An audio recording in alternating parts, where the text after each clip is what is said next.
Back by popular demand, Todd Rovey. You guys want his cell phone number? Just kidding.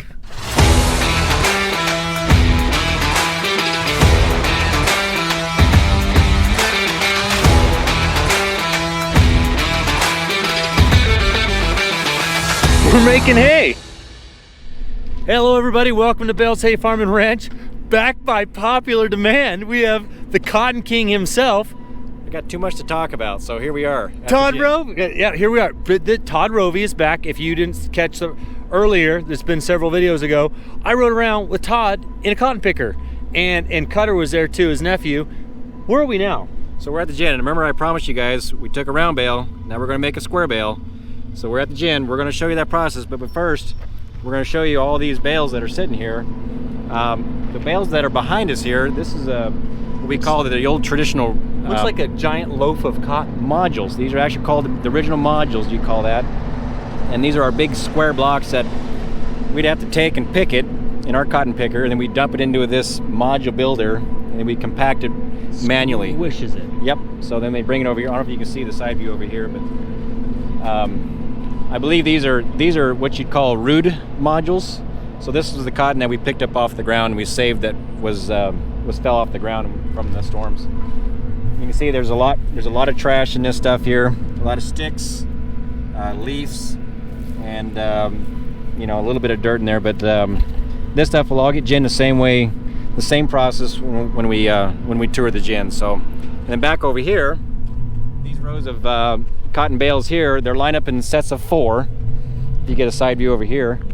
And that's what we call a module. They're still called a module. There just takes 4 to make a module. I didn't know that. So 4 round bales is the same as a module. Yeah. So they're almost equivalent in weights. So you know, remember I said they're about 5,000 pounds a piece. So you got 20,000 pounds there, and these are roughly around 20 to 22,000 pounds. So today we're actually ginning your father-in-law's cotton. Ooh, my father-in-law. Tell everyone about the issues he had. Well, earlier, not his fault. Late season, this stuff, you know, there's a big storm that came through and got hailed out. And when hail hits cotton that's been defoliated or open, it just strips it, breaks to the ground. That's why those modules are back there. That most likely came from over there. We've picked the cotton, we've put it in the round bales or the modules, and then we brought it to the gin. Now the gin takes them and they're reweighing the modules over there. You can see right over there at the scale house. Bing! She'll take that, and then she's going to bring it over here on this conveyor right here, and that's going to go on the conveyor, and they're going to cut the plastic off of there. Then it goes to a big giant, like a monster beater thing that breaks all that cotton apart. Did you say master beater?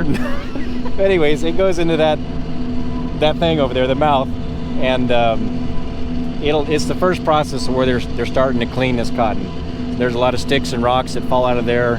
That'll get collected in those orange trailers right there, and then the rest of it gets sucked into the side of the gin. It goes through a series of pipes. It's all pneumatic, running off of air, and it runs through these, and it'll go through the gin stands when we see in there. It'll go through the saws, separates the lint from the seed, and then all that, any extra debris that comes off of that comes off into those trailers that are sitting over there. And then the seed is separated. You can see that spitting out in those little cone-shaped piles over there. Right there. Yep, right over there. And some of that's either save seed, which we call that for replanting for more cotton plants. Oh, wow, okay. But the stuff that's being ginned today is not save seed, and that'll just be made most likely in a cattle feed. The cotton that's separated inside is the lint. That's what we call lint. It's made into a square bale. So we took a round bale and we've converted it into a square bale right here. And so this is what we refer to as a bale of cotton right here. So this is actually 500 pounds of cotton.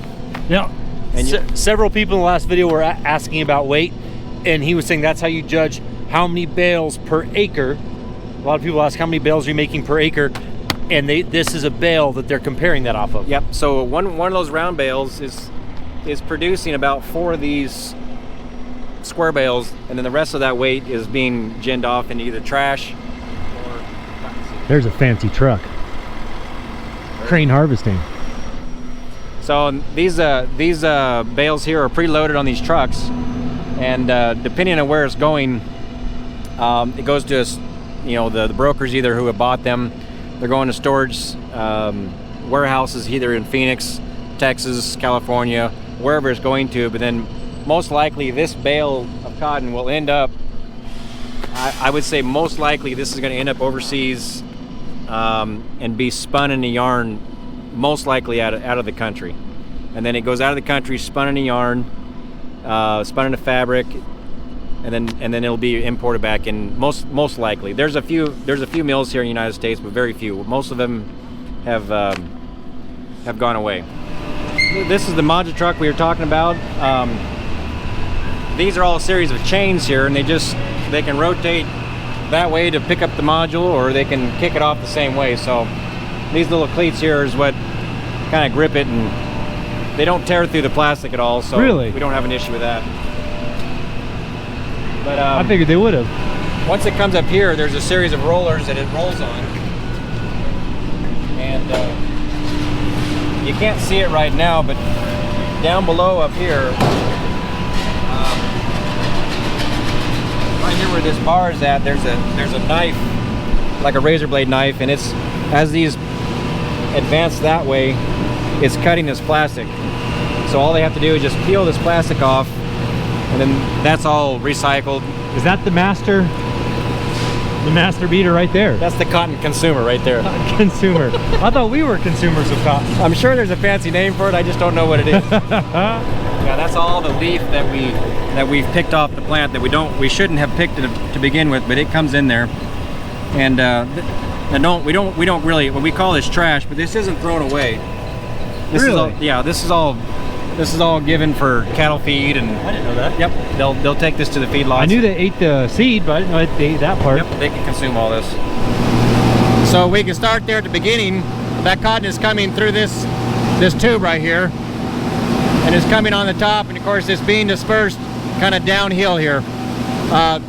These stands right here, you see, these are the gin stands.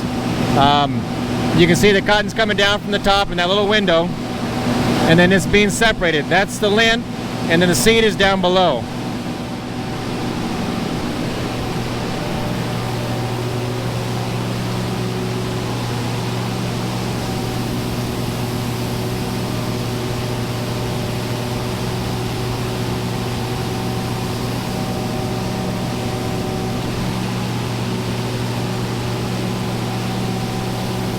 So now we've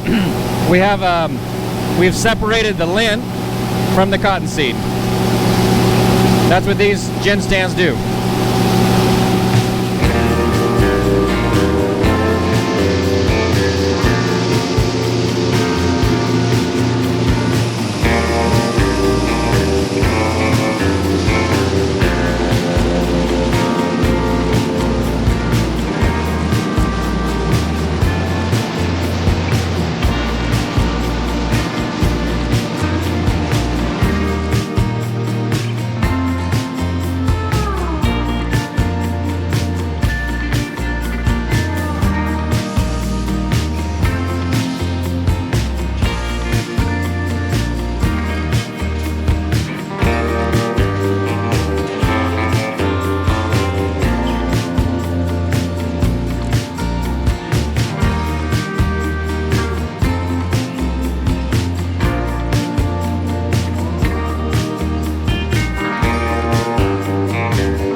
So now we're at the tail end of the whole gin. You can see these piles of cottonseed. If you can see it right above us here, hopefully the view is good. It's just a series of tubes, and they're just blowing that cotton down these tubes. Just air pressure, right? It's off air pressure, yep. And they're just, you can see they direct it on the baffling there. They can pull these cables and direct it where they want it to be. So that's the cotton that comes out. We can go touch it and see what it feels like. It looks like snow, but that's not snow. That's cotton, lint. Make a snow angel, look at. I love it. You know, here we are. You can kind of see a little bit of the stuff that comes through there, but most case, this is all edible seed, or you know, this will most likely be for cattle feed. But you can kind of see some of these right here. Some of these have already chipped out of that seed coat, and that's the germ inside of the. That's the actual seed itself. It's broken. But these are, we call this fuzzy seed. It's fuzzy because obviously it's fuzzy. Where does the cleaning process happen? Getting that fuzz off of it. Well, I actually have never seen that before. Really? But yeah, they'll de-lint this, they call this, and it peels this little linters off. Like I said before, you know, that little linting process. We gotta find where they do it and go. And yeah, there's different places to do it. Depends on where it's going. If it's going for replant seed, then they'll definitely de-lint it. If it's they can also do it with acid. They call it acid de-linting. No. And I just have never seen the process, so I'm not going to talk about it at all because I don't really know much about it. I'll make everything up. So there's these little. It goes through this area. It just has these little fingers. I'm kidding. I'm just kidding.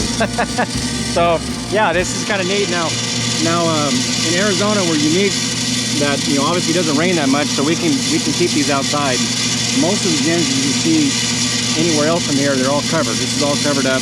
I didn't even think about that. Because, you know, this can spoil, or if you get water inside of this, you know, this can heat up pretty good. You can stick your hand in there, and I don't know if you can feel it now. It's nice and cool now, but like if you get any water on this, and you stick your hand in there, it'll start heating up just like a fermenting process would. Well, I never even. Yep. So if there's supposed to rain on Sunday, will they clean all this up? Hopefully they'll have it cleaned up by then, yeah. If not, they'll just get a little bit rained on it. Most of the time it doesn't soak in. I mean, it may soak in maybe a couple inches. I mean, that is lint on the top, so it absorbs a lot of the water. And so now you can see we're on the back side. Those series of tubes that you see in there, that's collecting all the air that's being produced through that gen. Oh. And it collects it in those filters. And, you know, obviously you can look out here, you got clean air. Look at this. There's no dust coming off this thing because it's all collected into that.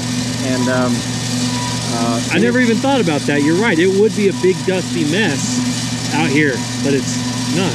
And then these trailers here, this is collecting all of the extra trash that has been re-cleaned out of the gen that we just saw in there. So all the leaves and all the little extra undesirable cotton seed that gets kicked off. And that comes in these trailers, and then that's piled up way in the back over there, and that'll be also for cattle feed. That's going straight to the dairies or the feedlots. Just to say, who, like, is it can be any, like a dry cow or a feedlot? Yeah, any kind of low, you know, if just to feed a cow, they'll mix it into the ration. You know, it doesn't take very much to feed a cow. Cottonseed, you have to be very careful because it's really, really good stuff. You know, it's like the perfect little pill for a cow, but reality, you know, a coffee can of cottonseed is all that cow is needed for that day. Like, this is all really takes to feed the cow. It doesn't take very much. It's just full of oil and very good, high in oils and fats. Yep, that's really good.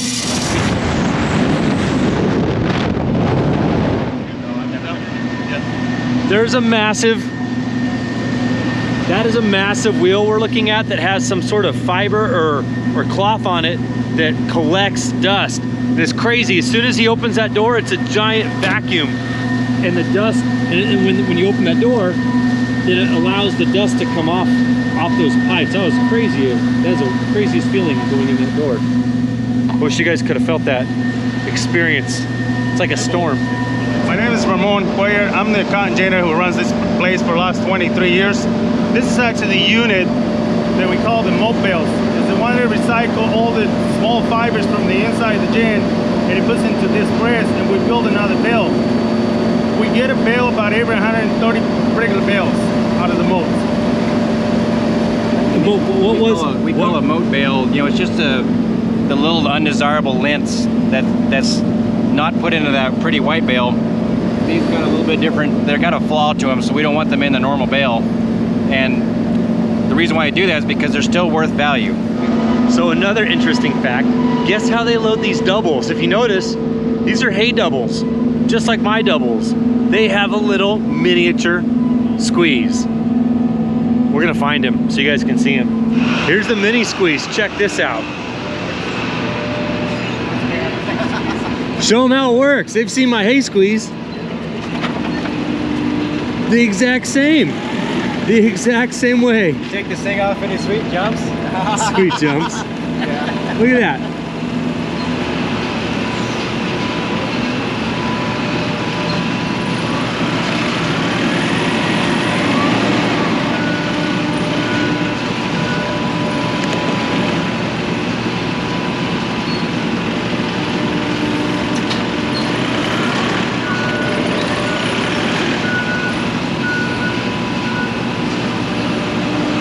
Hear that sound?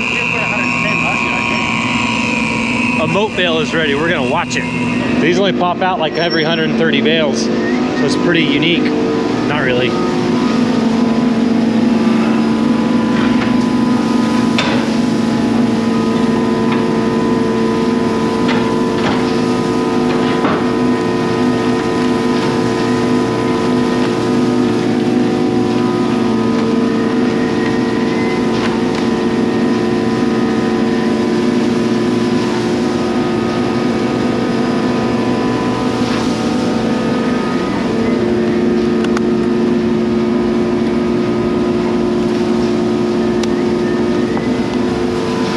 They probably used to do all of them this way, huh?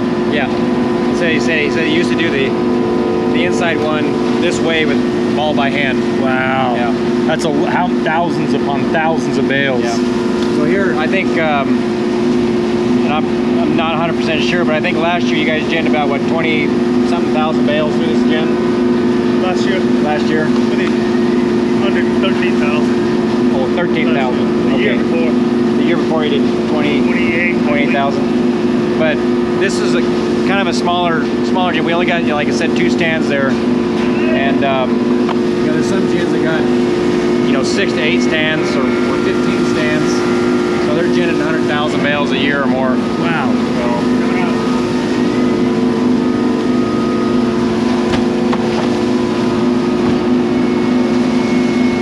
The gin office. This is the office, right? So here's an old picture. It's kind of neat, but you can see all these. These are all pictures of old modules and how it used to be ginned. Obviously there's a whole lot more back in the day. And there's your cotton pickers, 2-row cotton pickers sitting there. In a cotton field. I don't know if you can see it, the glare. Yeah, the glare. But if you look at this map here, I don't know, hopefully you can get the glare off of it, but every one of these circles you see, so we're looking at a map of Arizona, kind of the top lower half of Arizona. Oh yeah, here's the Mexico border. Yep. So this there's will be Yuma. This will be Yuma, Gila Bend. This is Casa Grande. You got Phoenix, Tucson down here, Nogales, got Phoenix. So if we look at just Maricopa County, which it's hard to see the lines, but all these little dots here. There's round deals. Used to be cotton gins. That's a cotton gin. So every circle is a gin. Holy smokes! Yeah, and I believe that there was.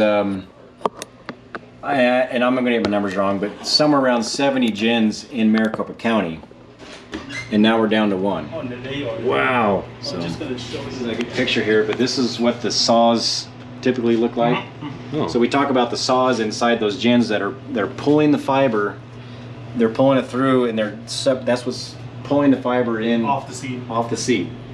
And so these are real sharp, just like a bandsaw or like a circular saw, basically. Huh. I didn't know that. Now, the technology of this, we can talk. You can go to a gin and talk technology, but the design on these things, the angles, the curvature of it is all closely, monitored, and they're improving that technology all the time. So, wow.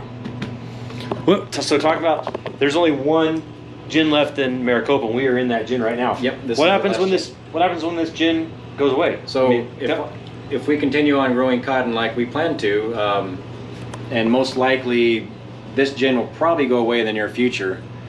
There's buildings, there's warehouses right next to us now. Yeah, they're building a big battery factory right next door here, so most likely this will be sought for industrial use. But for us, we're going to either have to ship it. Looks like we're going to ship it about 100 miles one way or the other. What's that do for the farmer for freight? The farmer pays for it or the gin does? I mean, I guess the farmer does. Depending on what kind of a deal they make, the gin will offer up to a certain mileage. Oh, okay. You have to pay the rest of it. So, like in the years I'm not past, growing cotton. in the years past, the gin always covered the freight to the gin. Okay, man, but when it's 100 miles though, yeah, that's gonna be hard to eat that cost. But since we've been making the round bales, you know, we're able to put that on a set of doubles. You can haul double. We can haul double the load, load for what we used to do. So that saves. That's, didn't think about that. Yeah, and the freight is the same as anything else would be freight. You know, just like a hay truck would be. You know, if you're charging by the mile, you know, there's a certain value to that, or per load. Yeah. Whatever the contract is for. So I didn't even think about all that. Ugh. And you know how hauling hay is. I know all about hauling hay. It's not always fun. Today's been a rough day. Yeah. Well, I hope you guys liked that video. You guys got to remember to hit the like, share button, wherever it's at on this video thing, you know, like Trevor always says. Yeah, I even forgot to say it earlier. Thank you. He's better at this. He's better at this than I am. Send it to your mom, your grandma, everyone. Your aunt in Nebraska, you know, whatever it is. Just anyone. Thanks again for helping us out with what. There were a few things Todd didn't know, but yeah, I don't know everything. Covered. I don't know anything, so it's all right. Awesome. See you guys later.